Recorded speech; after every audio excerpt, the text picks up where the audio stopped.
วันนี้พาทุกท่านไปอัปเดตเส้นทางอยู่จากบ้านทางงอนไปหาบ้านนาคุณนะพี่น้องบ้านนาคุณเมืองนาไซทองเนาะเส้นทางจะออกไปหาเส้นทาง13 สายเนี่ยนะวันข้าพเจ้าก็เลยจะพาทุกท่านไปเบิ่งตัวจริงอีกทีหนึ่งว่าเพิ่นได้มีการซ่อมแปลงหน่อยหลายบ่หรือจังใดนะอีกทีหนึ่งดูเขตบ้านนาคุณรู้สึกว่าจะเท่หลายได้พี่น้องเดี๋ยวเขามาเริ่มต้นเรียนอยู่ที่บ้านทางงอนเนาะเพื่อบ่ให้งงออกจากบ้านทางงอนไปตามเส้นทางบ้านดงบ่องหนองยาวแล้วก็เขาไปเขตบ้านนาคูนแล้วก็จังจะออกไปหาเส้นทางเขตเมืองนาไซทองนะ13 สายเหนืออีกทีหนึ่งตอนนี้เขากำลังจะเรียนออกจากเขตบ้านทางงอนถนนเส้นนี้ก็สวยงามได้พี่น้องเขตบ้านทางงอนนี่ลงมาช่วงกำลังลงมาหาเขตบ้านท่าสว่างไปหาส่วนขัวสะพานข้ามแม่น้ำเงิมนะขัวข้ามแม่น้ำเงิมจุดนี้ก็ยังเป็นเขตบ้านทางงอนมีไฟ2 ทางไฟเยืองทางสว่างสวัยในเวลากลางคืนนะพี่น้องเขตบ้านทางงอนเฮานี่มาถึงจุดเป็น3 แยกคือกระทุนนี่ก็เขตชายแดนพี่น้องระหว่างบ้านทางงอนกับบ้านท่าสว่างอันนี้เดี๋ยวป้ายบ้านท่าสว่างเพิ่นนะเขตนี้ก็ถือว่าเขตท่าสว่างเขาต้องได้ข้ามไปอีกฝั่งหนึ่งเบื้องซ้ายมือฮะเนาะเขาจะต้องได้ข้ามไปเบื้องซ้ายมือหันเพื่อไปเขาไปข้ามขัวน้ำเค็มส่วนแดนซื้อไปทางนี้กับไปทางบ้านเกินข้ามขัวทางงอนแต่ว่าเขาจะไปทางเส้นเบื้องนั้นเนาะเบื้องที่ว่าไปหาบ้านดงบองหนองยาวฮะว่าเขาจะแล่นย้อนไปใส่น้ำมันก่อนแป๊บหนึ่งแล้วจังกลับขึ้นมาแล่นใหม่ใส่น้ำมันก่อนแป๊บหนึ่งเอาราคาน้ำมันเล่าสู่กันฟังพี่น้องเลยมื้อนี้ก็ส่วนอยู่ที่33,420 กีบส่วนได้สั่งกับ32,800 กีบสำหรับราคาในปัจจุบันช่วงต้นเดือนมิถุนาปี2026พี่น้อง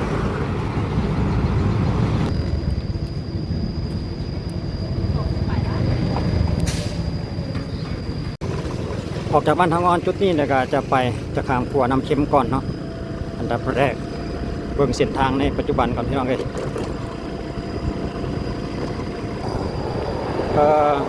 เอาสถานการณ์ของเส้นทางเส้นนี้ให้ทุกท่านได้เบิ่งอีกทีนึงพี่น้องเลยบางเทอว่ามี FC ท่านใดที่ว่าเคยได้มาเส้นนี้ในเวลาโดนนั่นสินะก็เลยเอาในปัจจุบันให้ทุกท่านได้เบิ่งนี่ขัวน้ำเค็มป้ายของเพิ่นจะข้ามขัวน้ำเค็มจุดนี้ซะก่อนไปเบิ่งน้ำกันในปัจจุบันพี่น้องเลยบางเทอว่าท่านใดที่ว่าอยากรู้เนาะเพราะว่าในปัจจุบันในเส้นทางจากบ้านทางงอนไปหาบ้านนาคูนี่เป็นจังไดแล้วเนาะประมาณนั้นนะมันจะมีกลุ่มหรือว่ายากง่ายซ้ำใดอีกในปัจจุบันก็ยังบ่แน่ใจแบบนั้นนะก็เลยเอามาเราสู่กันฟังเดี๋ยวข้าพเจ้าจะพาทุกท่านไปเบิ่งเส้นทางเส้นนี้ในปัจจุบันมันก็มีจุดเพหลายสมควรได้จุดที่ว่าอยู่เขตบ้านนาคูนเขตหนองไก่ตอประมาณนั้นนะบ่แน่ใจว่าเขาจะปรับปรุงหรือยังแต่คิดว่าคือยังบ่ทันได้ปรับปรุงเพราะว่าฝั่งนึงเนี่ยข้าพเจ้าก็ยังได้ไปเที่ยวไปอยู่เส้นนี้นะแต่ว่าหากบ่ได้อัปเดตให้เพิ่มวันนี้ขึ้นพ่อก็เลยว่าลงไปเบิ่งก่อนนะบางทีมีAFC อยากฮู้แล้วก็ถ้าเฮาฮู้แบบนั้นแล้วบางทีอาจจะบ่สะดวกนะก็หลีกเลี่ยงไปทางเส้นอื่นซะก่อนเพราะว่าทางเส้นนี้ควรอยู่ในระหว่างการยังชำรุดหลายเพหลายสมควรอยู่หั่นนะเลยเอามาเล่าสู่กันฟังเพื่อว่ามีAFC สนใจจากฮู้เส้นทางเส้นนี้เพื่อจะได้หลีกเลี่ยงไปเส้นใหม่หั่นนะตอนนี้เขาก็เล่นข้ามขัวน้ำเค็มมาได้น้อยนึงเนาะเดี๋ยวต่อไปทางหน้านี่ก็จะเป็นเขตบ้านดงบ่องหนองยาวเส้นทางระยะนี้ก็ดีอยู่พี่น้องไปง่ายบ่มีคุมสลับจากจุดนี้ไปหาเขตบ้านดงบ่องหนองยาวก็ถือว่าโอเคก็จากโซนบ้านหนองยาวก็ไปเขตนาโคนนี่มันจะเป็นกลุ่มหลายได้เดี๋ยวข้าพเจ้าจะพาไปทานได้เบิ่งจะเป็นทางลาดยางพี่น้องเอ้ยมีเป็นทางแยกเลี้ยวซ้ายกับบ้านดงบองจะมีป้ายเตือนแลนซื้อไปกับบ้านนาคูนน้อยรถการไฟฟ้าเพิ่นมาตัดต้นไม้เป็น3 แยก จะเป็นทางลาดยางคือกันได้พี่น้องเลย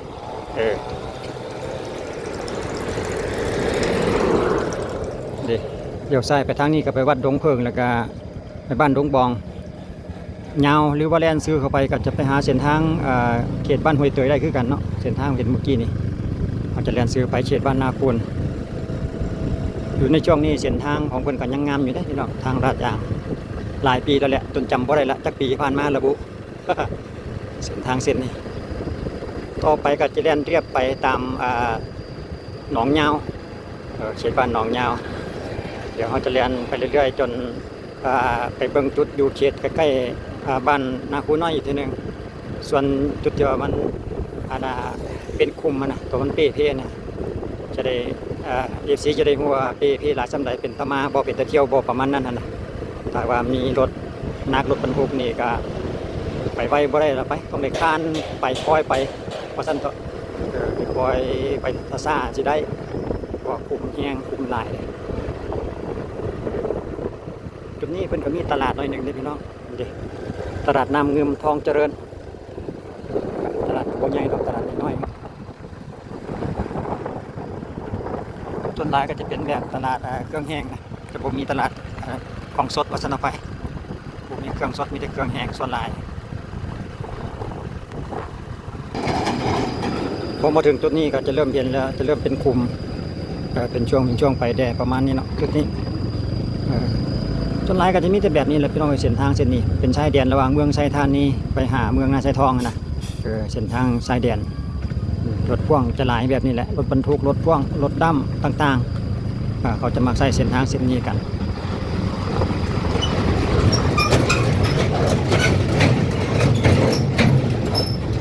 รถใหญ่คนไปก่อน มีคุมแบบชนิดที่ว่าใส่ความไวบ่ได้พี่น้องต้องได้คอยหยอดเอาเพราะว่ามันเป็นคุมใหญ่เลือกสมควรได้นับแต่นี้จากจุดนี้ไปเลยแหละช่วงที่ว่าอยู่ช่วงกลางของหนองยาวนี่แหละ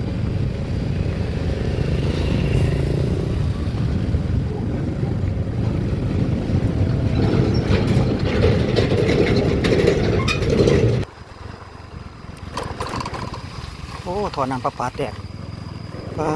ท่อน้ำประปาลอดทางแต่ว่าหักท่อหันโพจากนาดินโอ้ยบ่โดนดอกรถใหญ่แดนแบบนี้นะพระเจ้าบ่ได้ทายเบิ่งเมื่อกี้นี่มีท่อน้ำแตกนอกสุดสีแดงบ่ได้ใจว่าเกี่ยวกับอันใดเนาะสุดสีแดงเจ้าหน้าที่ทางช่วงนี้สิดีเนี่ยเป็นบางจุดเนาะดิหนองยาวนะพี่น้องเดี๋ยวไปไกลๆเห็นแต่น้ำอยู่เรียบกันกับหนองยาวจุดนี้ส่วนทางด้านหน้าเขาก็จะมีทางแบ่งมีทางแยกอีกแยกเข้าไปหาเขตบ้านหนองยาวไปหาค่ายทหารนะตรงนี้จะมีป้ายบ้านหนองยาวเพื่อนหนองยาวเลี้ยวซ้ายนาคูนน้อยเลี้ยวขวานาคูนแลนซื้อ เป็น3แยกจุดนี้เพื่อบ่ให้ทุกท่านในงงเนาะทางเข้าไปเขตบ้านหนองยาวจะมีค่ายทหารได้แล้วก็ไปบ้านหนองยาวนี่ก็สามารถแล่นออกไปทางบ้านห้วยเตยได้คือกันพี่น้อง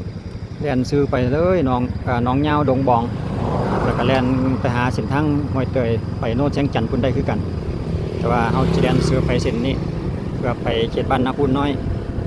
ออกไปหาเส้นทาง13สายเหนือให้ทุกท่านได้เบิ่งว่าเส้นทางจะเป็นคือแนวใดแล้วก็การจะว่าแล้วก็นับจากจุดนี้ไปเลยพี่น้องจะเริ่มมีปัญหาในทางด้านหน้าเขานี่จุดที่ว่าเป็นมีปั๊มน้ำมันนี่แหละพี่น้องเลยปั๊มน้ำมันใหญ่นี่แหละจุดนี้ที่ว่าหลายคนที่ว่าหนองไก่ต้อฮะนะคือจุดนี่แหละคือปั๊มน้ำมันนี่แหละทางส่วนทางจะเพในจุดนี้แหละพี่น้องเพราะว่าเป็นสาขาใหญ่ของรถน้ำมันเพื่อนนะจะมีแต่ประเภทรถพ่วงรถบรรทุกหลายจุดนี้นะ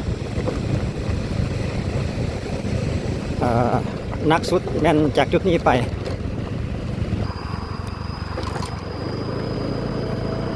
เรียนดีๆมาได้น้อยนึงแล้วก็จะมีคุมลักษณะนี้แหละ ก็คิดว่าอีกบ่โดนเนาะเพิ่นอาจจะมีการปรับปรุงแล้วก็แก้ไขเฮ็ดใหม่ประมาณนั้นนะเออหลังจากมื้อนี้ต่อไปแล้วถ้าว่าช่วงไหนที่ว่าเพิ่นมีการเฮ็ดใหม่แล้วข้าพเจ้าจะอัปเดตให้ทุกท่านได้เบิ่งอีกคือกันจะติดตามเวลาเพิ่นเฮ็ดใหม่ซ่อมแปลงใหม่ดีแล้วหั่นนะ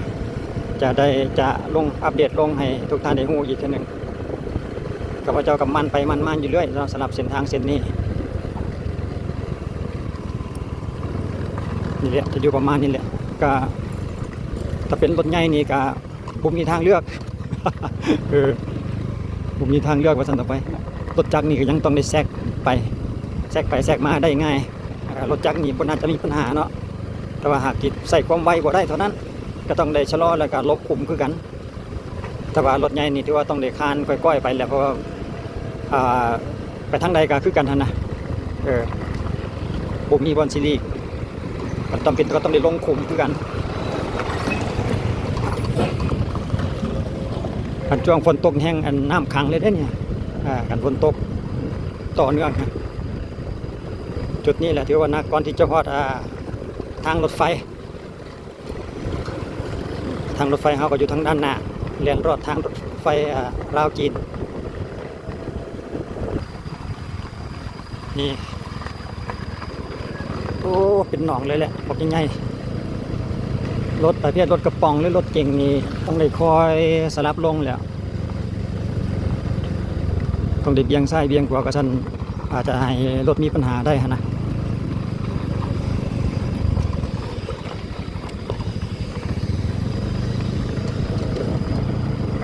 ทางรถไฟอยู่ทางด้านหน้านี้แล้ว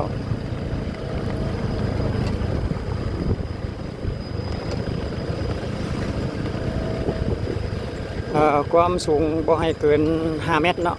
ความสูงของรถที่ว่าจะมาลอดทางรถไฟลาวจีนนี่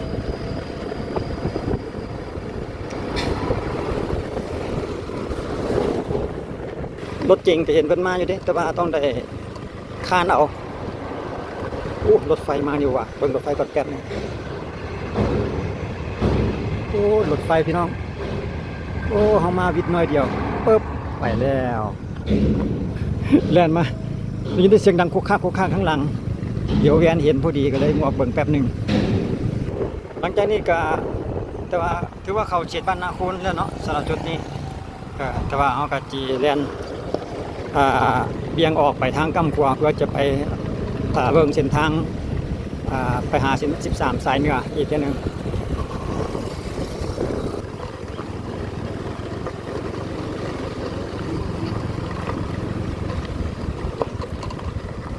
ทั้งขุมน้อยทั้งขุมใหญ่สลับกันเป็นบริเวณกว้างเลย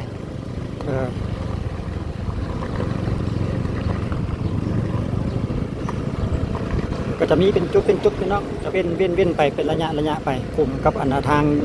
างดีทางงามกับขุมสลับกันไปช่วงไปอยู่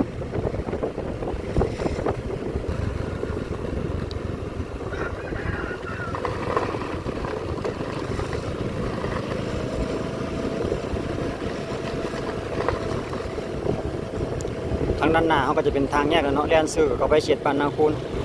เลี้ยวขวากับไปเขต13สายเหนือนะประมาณนั้นเดี๋ยวจะให้ทุกท่านเบิ่งป้ายอีกป้ายคนอยู่ทางด้านนี้เนาะเบิ่งป้ายก่อนแป๊บนึงเลี้ยนซื้อเขาไปใช้เขาไปในเขตบ้านนาคูนน้อยเนาะถนน13สายเหนือเขาก็เลี้ยวขวาเดี๋ยวเขาจะเลี้ยวขวาไปตามเส้นทางที่ว่าจะเล่นออกไปหาเส้นทาง13สายเหนืออยู่ให้ทุกท่านได้เบิ่งอีกทีนึงว่าเพิ่นจะมีกลุ่มหลายบ่ประมาณนั้นนะ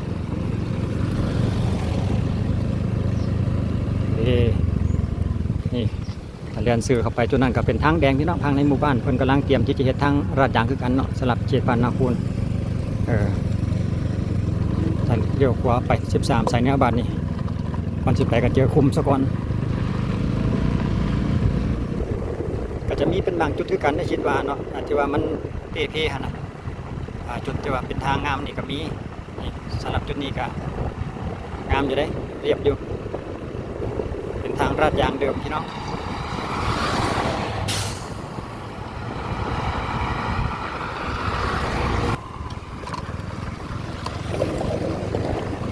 กับมีคุมคือกันนั่นแหละพี่น้องเอ้ยดิเป็นช่วงเป็นระยะไปคือกันสำหรับเส้นทางที่ว่ามุ่งไปหา13เหนืออันนี้ก็ได้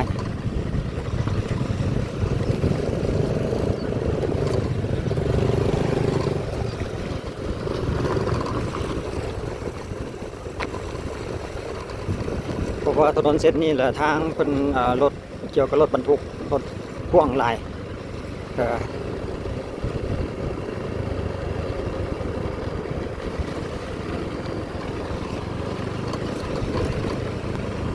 น้อยก็ให้FC ที่ติดตามข้าพเจ้าได้รับรู้เนาะสำหรับผู้ที่ว่าเคยมาทางเส้นนี้นะในปัจจุบันนี้เพิ่นก็ยังอยู่ในสภาพเดิมว่าซั่นต่อไปยังมีคุมได้เป็นช่วงเป็นระยะเป็นยานไปก็ได้เล่าสู่กันฟังพี่น้อง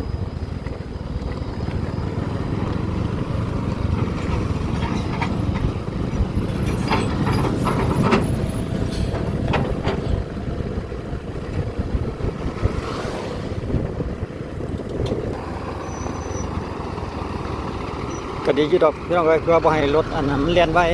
ก็มีคุมแบบนี้นะเพิ่นก็จะไปไว้บ่ได้นะผู้ใดก็ยังได้คอยไปข้านไปอยู่นะประมาณนั้นโอ้รถเทรลเลอร์มาแต่สายหลายแต่เป็นขบวนเลยอ๋อหัวสีเหลืองนะพี่น้องมาแต่ฝั่งไทย 100% เพราะว่าเห็นป้ายเพิ่นแบบเมื่อกี้นี่อาจจะเป็นทรงสินค้าอะไรนึงอะไรโอ้ลมแรงโคตรลมแรงลักษณะว่าจุดใดที่ว่ามันแตกเนาะมันแตกน้อยนึงแล้วมันก็จะลามไปเป็นบริเวณกว้างจุดใดที่ว่ายังบ่ทันได้เห็นมีห้อยแตกแล้วมันก็จะเดิมๆก็จะดีอยู่ประมาณนั้นนะแต่ว่ามีจุดแตกน้อยนึงละจะลามเลยเนาะเจอป้ายไปแล้วพี่น้องเดี๋ยวเบิ่งป้ายคนโอ้มีป้ายใหม่ป้ายเก่าอยู่นครหลวงก็เลี้ยวซ้ายโพนโฮงก็เลี้ยวขวาประมาณนั้นเนาะการอัปเดตของเขาก็จะมีประมาณเท่านี้แหละพี่น้องมาถึงจุดเป็น3แยกจุดนี้นครหลวงเขาไปทางซ้ายโพนโฮงขึ้นซ้ายเหนือก็เลี้ยวขวาขึ้นซ้ายเหนือประมาณเท่านี้แหละพี่น้องเส้นทางตามที่ข้าพเจ้าเคยอัปเดตผ่านมาทุกท่านเบิ่งเป็นเล็กน้อยเราสู่กันฟังขอบใจพี่น้องเจอกันในคลิปต่อไปสำหรับคลิปนี้ขอบใจสบายดี